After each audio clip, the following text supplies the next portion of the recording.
इलाज है या नहीं है। इलाज तो अभी तक सर्दी जुकाम का भी नहीं है, सर्दी जुकाम की भी कोई वैक्सीन नहीं है। क्या हम उससे डरते हैं?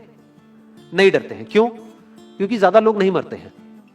तो सबसे पहले डेथ रेट कैलकुलेट करते हैं कि एग्जैक्टली कितना है। कितने टेस्ट हुए? 40 लाख टेस्ट हुए, उसमें से 2 लाख लोगों को हुआ, तो नियर अबाउट एवरेज कितनी आई? 5% की। अगर यही हमने 4 करोड़ टेस्ट करे होते तो कितने डिटेक्ट हो गए होते अब तक? 20 लाख हो जाते। 40 करोड़ करे होते तो कितने हो जाते? 2 करोड़ हो जाते। टोटल अगर कर लिए होते हमने टेस्ट 130 करोड़ का, तो कितना नंबर निकल करके आ जाता? Near about 5 crore. इसका मतलब 5 करोड़ लोगों को या तो आज की डेट में है या हो चुका है। और एक और मजे की बात यह है कि कोरोना में ऐसा नहीं है कि जिसको भी होता है उन सबके सिम्टम्स आते हैं। 80% से ज्यादा जो केसेस होते हैं वो असिम्टोमेटिक होते हैं, उनमें कोई सिम्टम्स नहीं आते हैं। यानी अगर मुझे हो गया है और मैं ठीक भी हो गया हूं तो मुझे पता तक नहीं है। वो तब मुझे पता लगेगा अगर मैं अपने टेस्ट कराऊंगा जिसको एंटीबॉडी टेस्ट बोलते हैं, और मेरी बॉडी में एंटीबॉडीज मिलेगी, तब मैं कह सकता हूं कि हाँ मेरे को था और वो ठीक हो गया है। तो अभी अगर हम बेसिक सी कैलकुलेशन करें तो 5 करोड़ निकल करके आ रहा है नंबर। उसमें से डेथ कितनी हुई है? 5,800। तो 5 करोड़ में से 5,800 डेथ हुई है। पहले तो इसको कैलकुलेशन को हमको ठीक करना है। डेथ को अंडर रिपोर्ट करने का कोई तरीका नहीं है, बल्कि ओवर रिपोर्ट किया जा सकता है। ओवर रिपोर्ट कैसे? फॉर एग्जांपल आपकी बॉडी में टेस्ट हुआ, आपकी बॉडी में मिला कोरोना वायरस, लेकिन आपके अंदर पहले ही बहुत सारी प्रॉब्लम्स चली रही थी, तब भी आपकी किसी ना किसी वजह से डेथ होने ही वाली थी। बट क्योंकि ये कोरोना आया आपकी बॉडी में, इस वजह से आपकी डेथ हो गई, तो ये ट्रिगर कर गया। तो ये जो 5800 का नंबर है, ये इससे कम तो हो सकता है, इससे ज्यादा होने के चांसेस बहुत कम है। बट एक बार को हम मान लेते हैं कि इतना ही है नंबर, ना कम है ना ज्यादा है, तो कितनी परसेंटेज निकल करके आई? 5 करोड़ में से अगर 5800 डेथ्स हुई हैं तो क्या परसेंटेज निकल करके आई? Near about 0.01%। ये उससे बहुत कम है जितनी डेथ्स हमारे यहां पे होती हैं रोड एक्सीडेंट की वजह से। हर साल की अगर हम एक कैलकुलेशन देखें तो 1.5 लाख से ज्यादा डेथ हो जाती है इंडिया में रोड एक्सीडेंट्स की वजह से। हर 4 मिनट में एक डेथ होती है रोड एक्सीडेंट की वजह से। और अगर अभी आप देखोगे सड़कों पे एक बहुत ही फनी चीज नजर आ रही है। 2 व्हीलर पे जा रहे हैं, मास्क सबने लगाए हुए हैं, कभी भी नोट करना इस चीज को। हेलमेट नहीं पहने हुए, हेलमेट बहुत कम लोगों ने पहने हुए हैं। इससे हमको क्या समझ आ रहा है? क्या ये समझदारी है, बेवकूफी है? क्योंकि हेलमेट ना लगाने की वजह से उनके मरने के चांसेस उससे बहुत ज्यादा है, कई गुना ज्यादा है जितना कि कोरोना से मरने के उनके चांसेस है। तो ये डर है जो चारों तरफ फैल रहा है, और मीडिया डर को और बढ़ाता चला जा रहा है। और क्योंकि सही इंफॉर्मेशन किसी के भी पास में नहीं है, या सही कैलकुलेशन किसी के पास में नहीं है, ये जो अभी हम कर रहे हैं इसको मैथमेटिकल मॉडलिंग बोलते हैं। यानी एक डेटा को देख करके एक मॉडलिंग करी जाए और फिर समझा जाए कि एक्चुअल में जो सही डेटा है वो क्या है। ये नहीं कि लिमिटेड डेटा के बेस पे हम कोई भी कंक्लूजन ड्रॉ कर लें और उसके बेस पे डरते रहें। तो अगर इसका डेथ रेट 0.01% है तो हम सब इतना डर क्यों रहे हैं?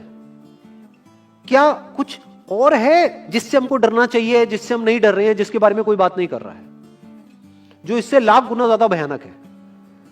मतलब कोरोना से लाख गुना ज्यादा खतरनाक कुछ है जिससे हम नहीं डर रहे हैं और इससे हम डर रहे हैं। वो क्या है जिससे हमको डरना चाहिए?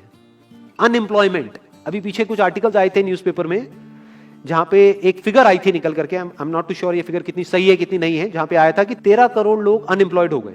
इस फिगर से हमको डरना चाहिए। 13 करोड़ लोग अनएम्प्लॉयड होने का मतलब हम समझते हैं कि इसका मतलब क्या है? इसका मतलब ये, अगर इकोनॉमी पॉइंट ऑफ व्यू से देखोगे, कि ये जो 13 करोड़ लोग हैं ये अपने जो खर्चे हैं वो बहुत ही लिमिट में कर देंगे। जिस बंदे की नौकरी चली गई है, क्या वो जाकर के मार्केट में नए कपड़े खरीदेगा? क्या अपने बच्चों के लिए खिलौने खरीदेगा? ट्रैवल एंड टूरिज्म तो भूल ही जाओ। ऐसी और हजारों इंडस्ट्रीज हैं जिनकी धज्जियां उड़ जाएंगी क्योंकि डिमांड कम हो जाएगी ओवरऑल इकोनॉमी के लेवल पे। जब डिमांड कम होगी तो क्या करना पड़ेगा इन ब्रांड्स को, इन कंपनीज को क्या करना पड़ेगा, इन मैन्युफैक्चरर्स को क्या करना पड़ेगा? अपनी सप्लाई को कम करना पड़ेगा। जितनी उन्होंने सप्लाई कम करी, अनएम्प्लॉयमेंट और बढ़ गया। कि आज जो नंबर 13 करोड़ है वो बढ़ करके कितना हो गया? 20 करोड़। यानी ये पूरा का पूरा लूप बन जाएगा। इस लूप को बोलते हैं रिसेशन, जो ग्लोबली ऑलरेडी रिसेशन आ चुका है।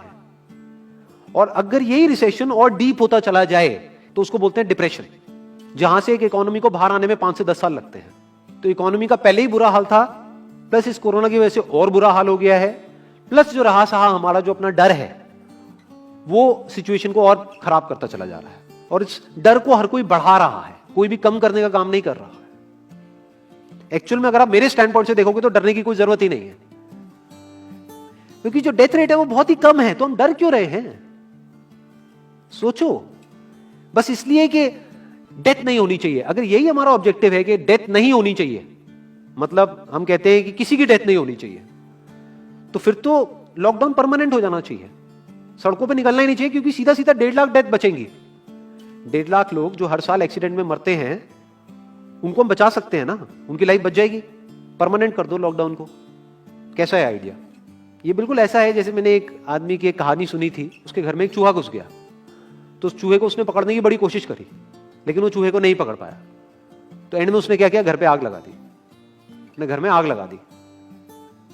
उसके बाद भी चूहा तो बच करके निकल गया, घर चला गया, घर जल गया। यही हालत है इसकी, कोरोना की।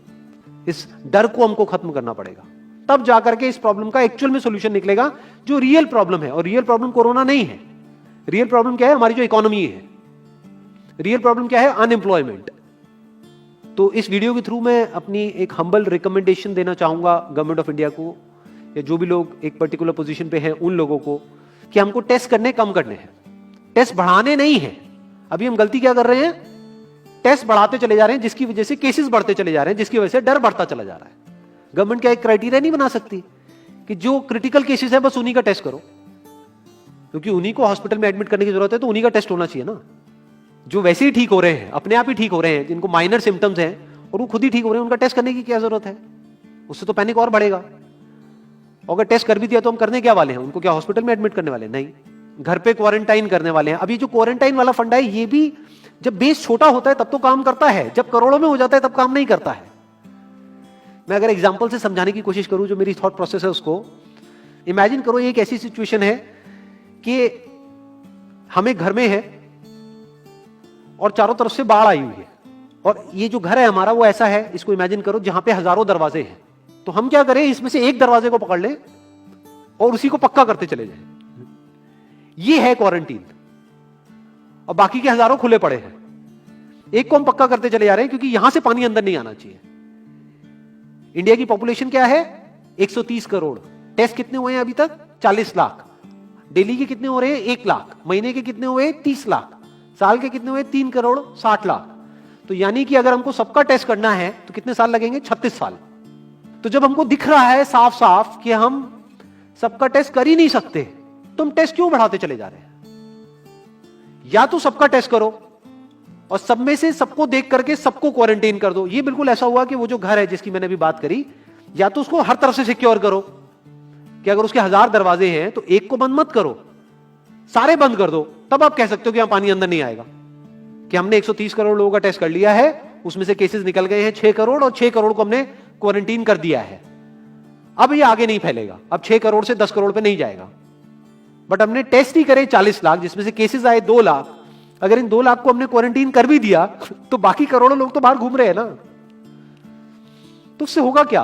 तो अब हमको समझ जाना चाहिए कि इसको रोकने का कोई तरीका नहीं है। तो अब इसका प्रैक्टिकल सॉल्यूशन क्या है? गवर्नमेंट की तरफ से हमको सिर्फ ये इंफॉर्मेशन चाहिए कि भैया अभी कितने बेड्स ऑक्यूपाइड हैं आपके स्टेट में, और अभी कितने और आपने अरेंजमेंट कर रखा है, और कितने और कर सकते हो। अब वो बेड चाहे किसी हॉस्पिटल में हो चाहे किसी होटल में हो। और प्लस ये इंफॉर्मेशन क्यों नहीं जा रही लोगों के पास में कि इतना डरने की जरूरत नहीं है जितना आप डर रहे हो।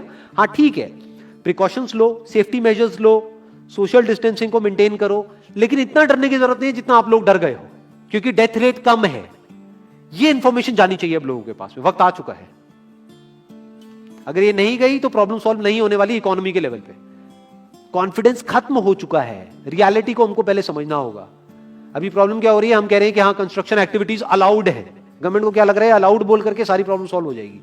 अलाउड तो हो गई, बट मेरे जो फ्रेंड्स हैं जो कंस्ट्रक्शन इंडस्ट्री में हैं, वो बता रहे हैं कि लेबर ही नहीं है, लेबर सारी अपने गांव चली गई है। तो अब कौन कंस्ट्रक्शन करेगा वहां पे? अब ये लेबर चली तो गई है, इसको वापस कैसे बुलाओगे? मीडिया में अगर रोज ये दिखेगा कि केसेस बढ़ रहे हैं, केसेस बढ़ रहे हैं, केसेस बढ़ रहे हैं, वापस आएंगे वो लोग? 1 से लाख नहीं आएंगे। तो उनको मीडिया में क्या दिखना चाहिए, न्यूज में क्या दिखना चाहिए? कि अब ये प्रॉब्लम सॉल्व हो रही है। तो लोगों के अंदर का डर निकलना चाहिए। यानी जो भी मैंने अभी तक कहा, अगर मैं उसको सम अप करूं तो वो क्या है प्रैक्टिकली, अगर पॉइंटर्स में सॉल्यूशन देखा जाए। नंबर 1 मोस्ट इंपॉर्टेंट, टेस्ट धीरे धीरे हमको कम करने हैं, बढ़ाने नहीं है। दिन के 1 लाख टेस्ट हो रहे हैं, मैं ये नहीं कह रहा कि एकदम से 10,000 कर दो, 1 लाख के 90,000 कर दो, एटलीस्ट बढ़ाओ मत। समझ गए? 1 लाख के 1.5 लाख टेस्ट मत करो दिन के, 2 लाख मत करो, क्योंकि तब भी 36 साल लगेंगे पूरा करने में। अगर आपने स्पीड डबल भी कर दी तब भी 18 साल लगेंगे। 18 साल तक तो पता नहीं ये बीमारी कहां होगी, किसी को याद तक नहीं होगा।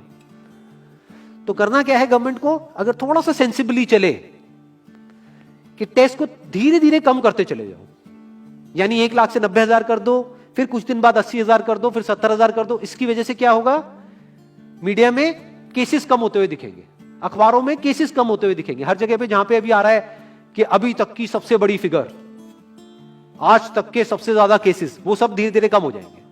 कम मीडिया में पैनिक फैलेगा, कम पैनिक फैलेगा लोगों में, धीरे धीरे लोग बाहर निकलना शुरू होंगे, जो अभी नीड ऑफ द आवर है। धीरे धीरे लोग बाहर निकलेंगे, धीरे धीरे डिमांड बढ़ेगी, धीरे धीरे लोगों में कॉन्फिडेंस आएगा, धीरे धीरे लोग जो गांव चले गए हैं वो वापस आएंगे, एक्चुअल में काम शुरू होगा। ऑन पेपर नहीं कि काम शुरू हो गया है, एक्चुअल में लोगों का काम शुरू होगा, लोगों का काम शुरू होगा, इकोनॉमी शुरू होगी। बिल्कुल ऐसा है जैसे 2 महीने के लिए आप किसी गाड़ी को बंद करके कहीं पे रख दो गैराज में, तो क्या होगा, बैटरी डाउन हो जाएगी, उस वक्त क्या करना पड़ेगा, उसको धक्का मारना पड़ेगा। तो अभी उस धक्के की जरूरत है, जंप स्टार्ट की जरूरत है। अब जो टाइम है वो डरने का नहीं है, इस डर को खत्म करने का है, क्योंकि कोरोना ने जितने लोगों को नहीं मारा, ये डर मारने वाला है असलियत में। तो अब इस डर को खत्म करने का टाइम आ गया है। अब हम सबको मिलकर के दिमाग ये लगाना है, ये नहीं कि डर को कैसे बढ़ाएं, बल्कि दिमाग ये लगाना है कि डर को कैसे कम करें या खत्म करें, और लोगों के कॉन्फिडेंस को कैसे वापस से लेकर के आए।